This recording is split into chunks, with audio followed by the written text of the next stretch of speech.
The staff and students of the ICTU-University have been equipped on managing family business, discovering self and the inner being as a major contribution to a possible new world, and on work psychology. This was during a workshop by Professor Doris Lief from the University of Sao Paulo, Brazil. Organized by the Faculty of Business Management and Sustainability BMS of the ICTU-University, full Professor Doris Lief Pengsana, PhD clinical psychologist in work of psychology at Federal University of São Carlos and professor of organizational culture at São Carlos School of Engineering at the University of São Paulo, researcher at Brazilian Academic Consortium for Integrative Health, CAPSIN, walked the participants through the various stages of self-discovery and the mechanisms of preserving family businesses after the retirement or eventual death of the founders, who are most often the parents. The professor was satisfied with the engagement of the participants and was positive about the imminent change in philosophy. People, the audience is very kindly, very attentive. The questions were very rich, and you could go longer with talking with your answer. It was very rich. The participants left the George Barrica Hall enlightened and empowered. What I got from this conference was very insightful. First of all, the main point that I got was about our inner self. I got that being able to access our inner self and understanding it will permit us to harness the outside world, which is full of challenges, but that when we're at peace inside and in our minds, we can actually harness with a lot more of dexterity.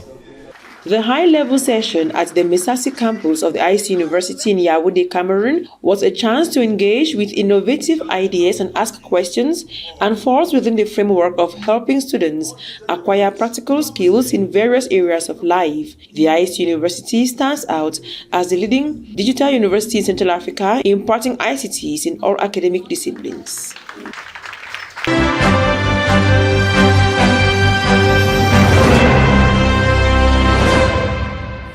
Une approche psychologique de la pratique et du changement en équipe est le sujet sur lequel a porté les échanges présidés par le professeur Doris Lief Pengsana ce 13 mai 2025 à la salle de l'auditorium Georges Barrica de ICTU-University. Administration, staff et étudiants étaient nombreux à venir s'édifier sur le sujet. Durant plus de 2 heures de temps, la psychologue a abordé le sujet des relations familiales dans un contexte d'entreprise business de famille. La question du moi intérieur a également été soulignée. J'ai retenu qu'il faut se connaître soi-même. Se connaître soi-même, c'est la manière dont on sait qui on est à l'intérieur de nous. Et toute cette dynamique-là va nous permettre de pouvoir attaquer le monde extérieur tout en maintenant une paix intérieure, psychologique et aussi physique aussi quelque part. D'origine brésilienne, le professeur n'a pas caché sa joie d'être au Cameroun et d'avoir échangé avec un public charmant. Contente d'être avec vous, d'être dans cette superbe université avec un public chaleureux qui m'a réussi extrêmement bien. Je me sens honorée. La séance de travail s'est terminée avec la dédicace des livres et la photo de famille.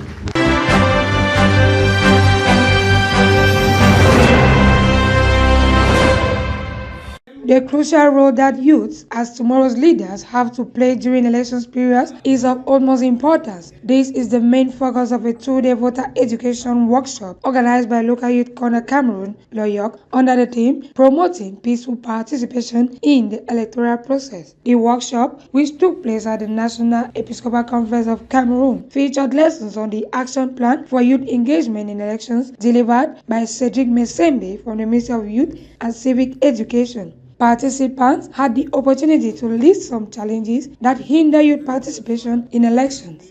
Social peer pressure. Yes. Social influence. Exactly. That is organization. Yes. Organization at that level.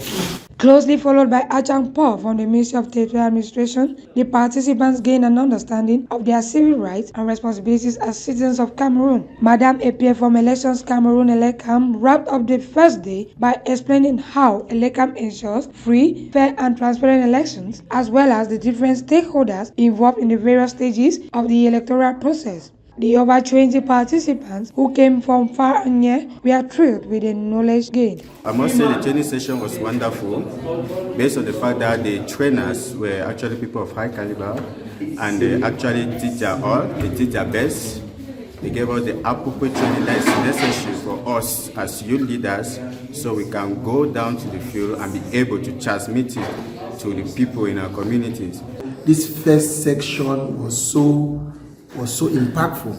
I have learned, trust me, I have learned a lot as far as election is being concerned in Cameroon. With the second day promising to be another interesting one, the participants were encouraged to express their appreciation and emotions towards their peers and trainers.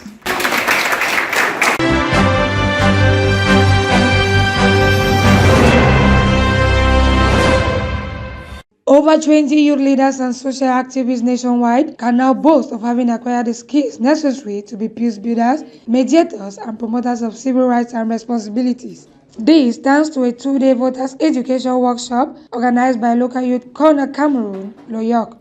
Under the theme, Promoting Peaceful Participation in the Electoral Process, the participants were drilled from May 12 to 13 on the importance of exercising their civic rights and responsibilities as a drive towards change. Knowing what to do, when and how things have to be done before, during and after elections was the central message passed on during the interactive workshop, which is part of the HOPE project, harnessing opportunities for peaceful electoral process in Cameroon. Young people are the biggest segment of population in Cameroon, and young people have an important role in supporting, facilitating, and advocating for dialogue. Satisfaction and fulfillment was the feeling that characterized the organizers, trainers, and participants at the end of the 2-day workshop. This training has actually been an outstanding session whereby I have learned on the aspect of reporting as well as participating actively when it comes to elections in the country. I think this particular workshop has really helped me as a youth to go back to my community to sensitize the other youth who don't have the opportunity to come and get this wonderful training, to tell them the importance of youth participating in election. We are very satisfied with the engagement, the level of engagement from the side of the participants, and it is important to note that we brought participants from different walks of life. We equally have young people from conflict-hit communities like in Manfi. The conversations were holistic. We got perspective from different angles. And for us doing this workshop, this is important because we want to understand the realities in these different communities. With knowledge impacted on the participants by the UN Resident Office, 10 August, Achang Po from the Ministry of Territorial Administration, Cedric Mesembe from the Ministry of Youth and Civic Education and other speakers, they can now boast of being empowered with practical skills on how to maintain peace during elections through dialogue and mediation, as well as fulfilling their civic rights.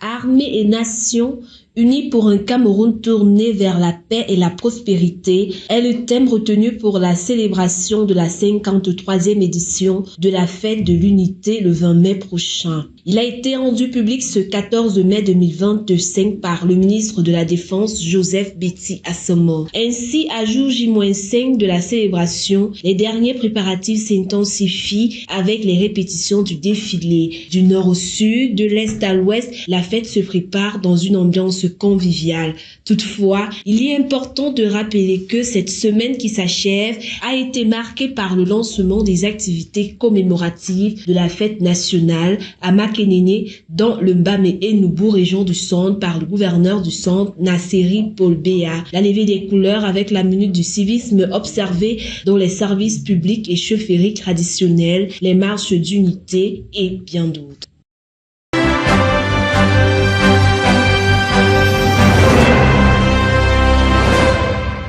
We have debt of 14,442 billion. Held under a theme, Debt Management and Political Agenda, Ensuring Accountability, the one-day advocacy meeting brought together stakeholders from public institutions, civil society organizations, parliament, and the media to discuss how to foster national dialogue on public debt, promoting transparency, accountability, and good governance.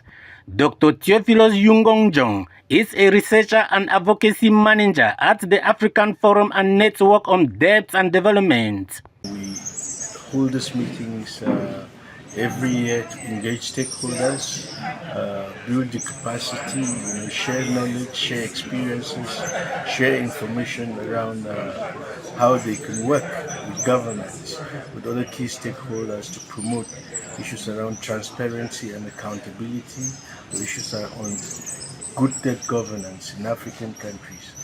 But what should be done to reduce or stop African countries like Cameroon from borrowing from foreign countries? Dr. Theophilus once again. The first thing is to improve on debt governance. Right? This is very important. Ensuring that governments do not just borrow for its sake, but such borrowing should go into capital projects.